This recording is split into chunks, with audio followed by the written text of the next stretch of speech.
बहुत बहुत नमस्कार करते हैं न्यूज 21 में आप सबके साथ में ऋतिका पांडे। खबर दिन भर हमारा स्पेशल बुलेटिन देख रहे हैं। धौलपुर की खबरों से शुरुआत कर लेते हैं बुलेटिन की आज, जहां पर जिला पुलिस अधीक्षक के बारे में बात करेंगे, विकास सांगवान के बारे में। जिला पुलिस अधीक्षक विकास सांगवान के निर्देशन में जिला पुलिस लाइन सभागार में शनिवार को सेवानिवृत्त पुलिस अधिकारियों और जवानों के साथ एक विशेष गोष्ठी का आयोजन किया गया है। अतिरिक्त पुलिस अधीक्षक वैभव शर्मा की अध्यक्षता में आयोजित इस बैठक का मुख्य उद्देश्य जो बताया जा रहा है, पूर्व पुलिस कर्मियों के कल्याण और उनके अनुभवों को विभाग की कार्यप्रणाली में शामिल करना रहा है। एएसपी वैभव शर्मा ने सेवानिवृत्त पुलिसकर्मियों की सेवाओं को विभाग की मूल्य निधि बताया और उनके सुझाव को पुलिसिंग में लागू करने का आश्वासन भी दिया है। गोष्ठी के दौरान सेवानिवृत्त पुलिस संस्था के पदाधिकारियों ने पेंशन प्रकोष्ठ का गठन किया है, परिचय पत्र जारी करने, यात्रा भत्ता और बेहतर स्वास्थ्य सुविधाओं जैसे महत्वपूर्ण सुझाव दिए। धौलपुर से संजय कसाना की रिपोर्ट।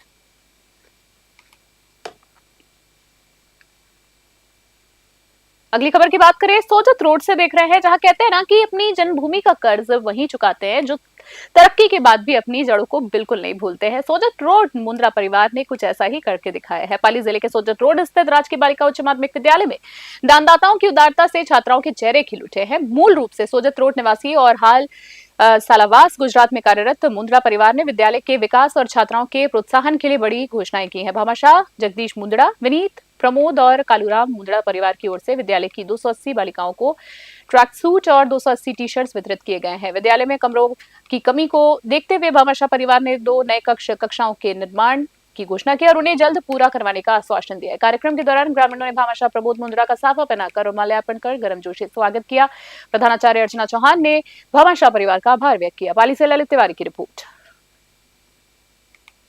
और धौलपुर से खबर देख रहे हैं अगली, जहां राज्य सरकार और चिकित्सा मंत्री के निर्देशों की पालना में धौलपुर जिला चिकित्सालय में शनिवार को एक विशाल रामाश्रय शिविर का आयोजन किया गया है। शिविर में जिले के शहरी और ग्रामीण क्षेत्रों से आए सैकड़ों मरीजों ने एक ही छत के नीचे विशेषज्ञ चिकित्सकों से परामर्श और उपचार प्राप्त किया है। पीएमओ डॉक्टर समरवीर सिंह सीकरवार की देखरेख में विशेषज्ञों की टीम ने दिन भर मरीजों की जांच की और उन्हें निःशुल्क उपचार प्रदान किया है। साथ ही गंभीर रोगियों को आगे के उपचार के लिए उचित दिशा निर्देश दिए हैं। चिकित्सा कर्मियों ने मरीजों को सरकार की कल्याणकारी स्वास्थ्य योजनाओं से भी अवगत कराया ताकि वे भविष्य में इसका पूरा लाभ उठा सके। धौलपुर से संजय कसाना की रिपोर्ट।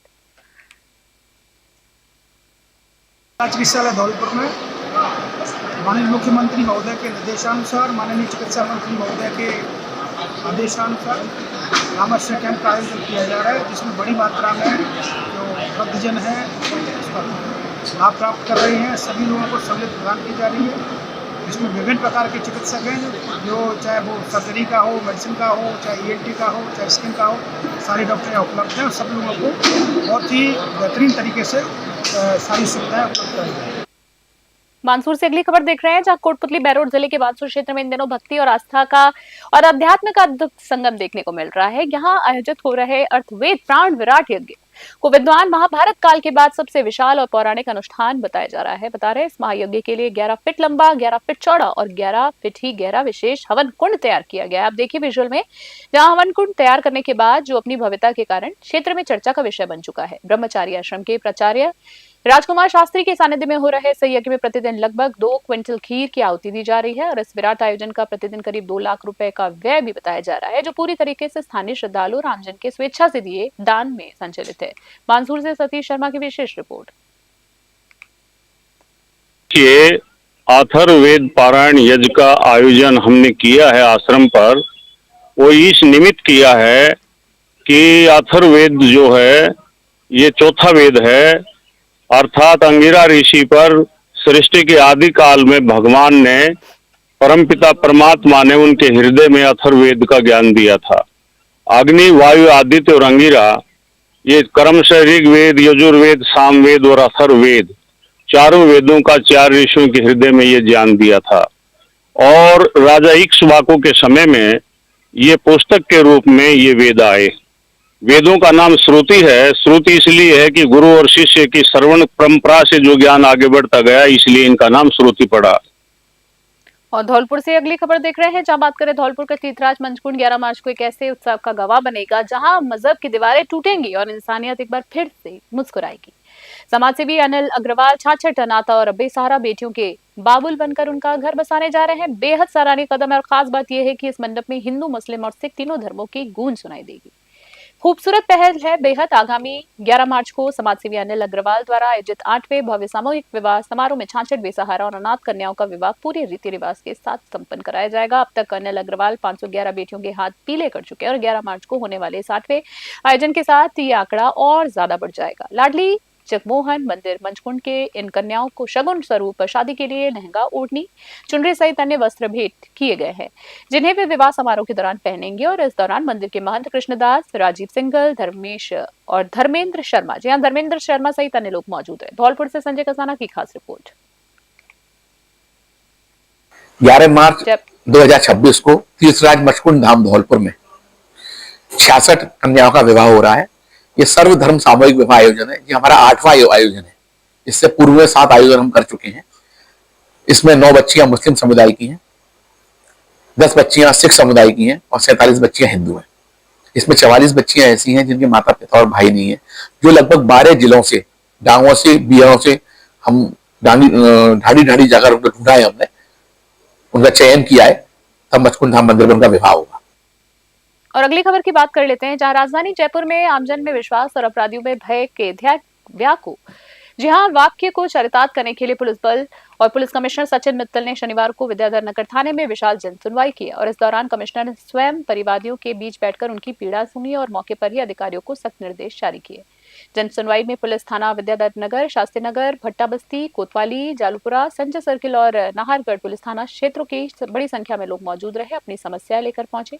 कमिश्नर सचिन मित्तल ने संबंधित थानाधिकारियों और उच्च अधिकारियों को निर्देश दिए हैं कि प्राप्त शिकायतों का प्राथमिकता के आधार पर गुणवत्तापूर्ण समयबद्ध निस्तारण सुनिश्चित किया जाए, ताकि आमजन में विश्वास और अपराधियों में भय कायम रहे। जयपुर से अलीम खान की विशेष रिपोर्ट।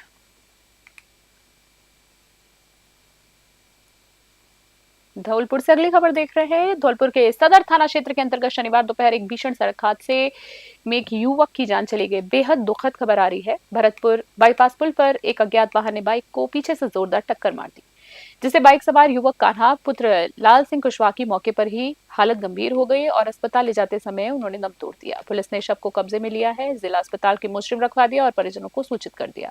धौलपुर से संजय कसाना की रिपोर्ट।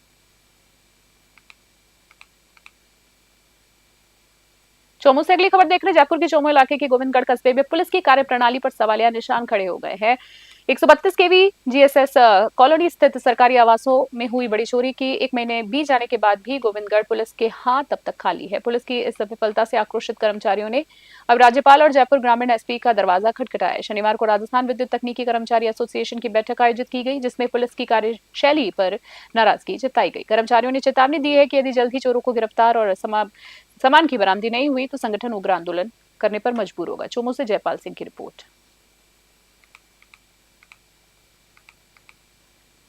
श्री विजयनगर से अगली खबर, जहां महिला दिवस की पूर्व संध्या पर श्री विजयनगर के पायनियर स्कूल ऑडिटोरियम में नारी शक्ति के सम्मान एक गरिमामय कार्यक्रम का आयोजन किया गया है। भारत विकास परिषद और न्यू होप कैंपस के संयुक्त तत्वाधान में आयोजित समारोह में समाज के विभिन्न क्षेत्रों में उत्कृष्ट कार्य करने वाली महिलाओं का अभिनंदन किया गया। कार्यक्रम में आरएसएस के जिला कार्य राकेश गहलोत, प्रिंसिपल रेणु लामोरिया, सीडीपीओ भगवती देवी लड्डू और जीएस दानेवालिया मुख्य अतिथि के रूप में उपस्थित रहे। समारोह के दौरान आंगनबाड़ी कार्यकर्ताओं और आजीविका से जुड़ी महिलाओं को उनके विशेष योगदान के लिए स्मृति चिन्ह प्रदान कर सम्मानित किया गया। श्री विजयनगर से जयकिशन की विशेष रिपोर्ट। आज पायनियर स्कूल विजयनगर में बहुत ही शानदार भव्य कार्यक्रम किया मातृशक्ति को लेकर। कल 8 मार्च को जो महिला दिवस है उसके निमित्त एक दिन पूर्व इन्होंने जो बहुत ही अच्छा प्रयास और बहुत कम समय में और अल्प सूचना पर ही इतने सैकड़ों लोग महिलाएं मातृशक्ति यहाँ पधारी, उन सभी का बहुत बहुत हार्दिक अभिनंदन स्वागत इस पायनियर स्कूल की टीम द्वारा किया गया। और इनको एक गिफ्ट हैम्पर, प्रत्येक कार्यकर्ता को सभी को यह गिफ्ट हैम्पर दिया गया, तो बहुत ही अच्छा रहा ये कार्य। ये जो और आहोर से अगली खबर देख रहे हैं। आहोर के प्रसिद्ध धार्मिक स्थल श्री सुरेश्वर महादेव मठ ऐसारण में शनिवार से एक त्रिदिवसीय महोत्सव का मंगल शुभारंभ हुआ है। यह आयोजन मठ के संस्थापक सिद्धि योगीराज दादा फतेगिरी महाराज की 617वीं वर्षगांठ ब्रह्मलीन महंत पर्वतगिरी महाराज की मूर्ति स्थापना और महंत चेतन गिरी महाराज की समाधि के जीर्णोद्धार के उपलक्ष्य में आयोजित किया जा रहा है। कार्यक्रम का आगाज मंगल कलश यात्रा के साथ हुआ है, जिसमें बड़ी संख्या में मातृशक्ति और श्रद्धालुओं ने भाग लिया। धर्मसभा के दौरान श्रद्धालुओं को शंकराचार्य महाराज के मुखारबिंद से दिव्य प्रवचन सुनने का सौभाग्य मिला। और से संजीव पुटल की रिपोर्ट। बेगू से अगली खबर। चित्तौड़गढ़ जिले के बेगू उपखंड क्षेत्र के गांव बनोड़ा में शनिवार को गुर्जर समाज ने फिजूल खर्ची और पुरानी रूढ़ियों को तोड़कर समाज में सुधार की एक नई इबारत लिखी। नरेश फौजी और उनके परिवार द्वारा मायरा यानी भात की रस्म में किए गए बदलाव की पूरे क्षेत्र में चर्चा हो रही है। मेगी निवास निवासी नरेश फौजी ने अपनी बहन पिंकी बाई निवासी बनोड़ा के यहाँ मायरा भरने के दौरान महंगे और दिखावे वाले कपड़ों की जगह नगद राशि भेंट की है और इस पहल का मुख्य उद्देश्य विवाह और अन्य समारोह में बढ़ते आर्थिक बोझ को कम करना रहा। लोग तारीफ कर रहे हैं इस पहल की, जिससे गरीब और मध्यम वर्गीय परिवारों को बड़ी राहत मिल सके। समाज सुधारकों और गुर्जर समाज के प्रबुद्धजनों ने इस निर्णय का पुरजोर समर्थन भी किया। बेगू से मदन मीणा की विशेष रिपोर्ट।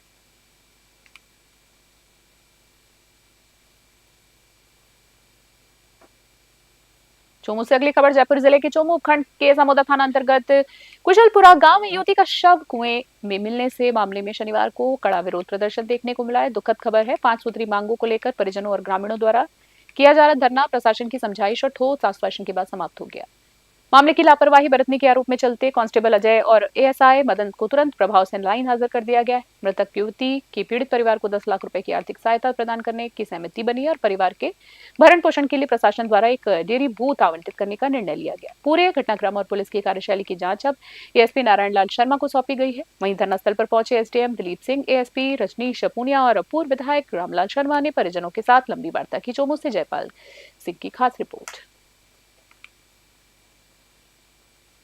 हाँ, पीड़ित परिवार और उनके साथ ग्रामीणों का यहाँ कुछ मांगों को लेकर धरना था। उनसे सार्थक वार्तालाप हुई है और जो भी न्याय संगत वाजिब मांग है सबका समाधान किया जाएगा। और अब पीड़ित परिवार के जो प्रकरण है उसमें आगामी कार्रवाई पोस्टमार्टम वगैरह की कार्रवाई चालू करवा के 2 कार्मिकों को लाइन हाजिर किया है। हाँ, पीड़ित परिवार और उनके साथ ग्रामीणों का यहाँ कुछ मांगों को लेकर धरना था। उनसे सार्थक वार्तालाप हुई है और जो भी न्याय संगत वाजिब मांग है सबका समाधान। और अगली खबर की बात करें, बूंदी से देख रहे हैं। मध्य पूर्व में छिड़ी भीषण जंग की आग अब भारतीय छात्रों के भविष्य और जीवन पर भी संकट बनकर मंडरा रही है। ईरान की उर्मिया मेडिकल साइंस यूनिवर्सिटी में एमबीबीएस की पढ़ाई कर रहे कोटा निवासी छात्र माज हैदर सहित भारत के 110 छात्र युद्ध क्षेत्र के बीच फंस गए हैं। विद्यालय की कुछ ही किलोमीटर की दूरी पर हो रही बमबारी और धमाकों ने राजस्थान में बैठे परिजनों की नींदें उड़ा दी है। छात्रों की सकुशल वापसी के लिए बूंदी निवासी कांग्रेस नेता राजस्थान बीज निगम के पूर्व निदेशक चरमेश शर्मा ने मोर्चा संभाला है। उन्होंने शुक्रवार को राष्ट्रपति द्रौपदी मुर्मू के नाम राष्ट्रपति सचिवालय में याचिका दायर कर छात्रों की जीवन रक्षा की मांग की। इसके साथ ही प्रधानमंत्री और विदेश मंत्री को भी अधिकृत शिकायतें भेजी गई है। राष्ट्रीय मानवाधिकार आयोग से हस्तक्षेप की अपील की गई। बूंदी से पुरुषोत्तम की विशेष रिपोर्ट। ईरान की उर्मिया मेडिकल साइंस यूनिवर्सिटी में कोटा निवासी छात्र माज हैदर जो वहाँ से एमबीबीएस कर रहे थे वो वहाँ पर फंस गए हैं। साथ ही 110 भारतीय विद्यार्थी हैं जो उर्मिया विश्वविद्यालय में इस भीषण युद्ध के बीच में फंसे हुए हैं। हमारी भारत सरकार से मांग है कि तत्काल सभी भारतीय छात्रों को सकुशल उनके परिवार के पास भारत लाया जाना चाहिए और इसके लिए राष्ट्रपति सचिवालय में महामहिम राष्ट्रपति महोदया द्रौपदी मुर्मू जी के नाम याचिका दायर की और मांग की है कि पीड़ित भारतीय छात्रों को सकुशल भारत लाया जाए। और अगली खबर महुआ से देख रहे हैं। अंतर्राष्ट्रीय महिला दिवस के अवसर पर दौसा जिले के महुआ में निःशुल्क संचालित प्रयास सोसाइटी में एक विशेष वार्ता कार्यक्रम आयोजित किया गया।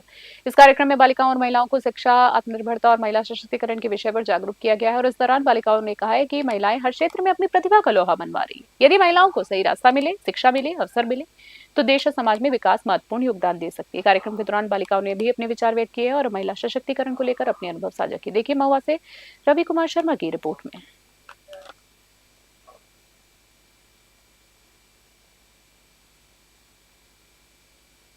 कि महिला स्वास्थ्य का एक महिला के शारीरिक और मानसिक दोनों स्वास्थ्य पर प्रभाव पड़ता है।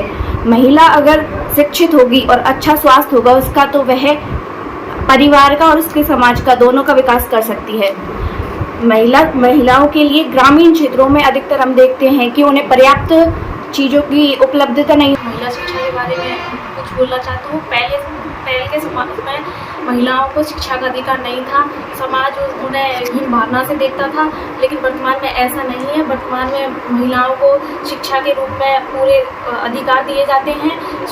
महिलाओं को आगे बढ़ने के लिए बहुत कार्यक्रम और योजनाएं चलाई जा रही है सरकार की तरफ से। हम हर वर्ष की भांति यहाँ पे यह संस्था में 5 जून को पेड़ पौधे लगाते हैं, ताकि हम पर्यावरण में जो प्रदूषण हो रहा है उसको काफ़ी हद तक सही कर सकते हैं। क्योंकि आज के ज़माने में लोग अपनी इच्छाओं को सीमित ना रखकर उनको आगे बढ़ाते जा रहे हैं, और इसी कारण हमारी पृथ्वी का और हमारी पर्यावरण का और हमारे मनुष्य के बीच का जो संतुलन है वो बिगड़ता जा रहा है। कि महिला स्वास्थ्य का खास बुलेटिन में इतना ही। बने रहे न्यूज़ 21। नमस्कार, जय हिंद, जय भारत।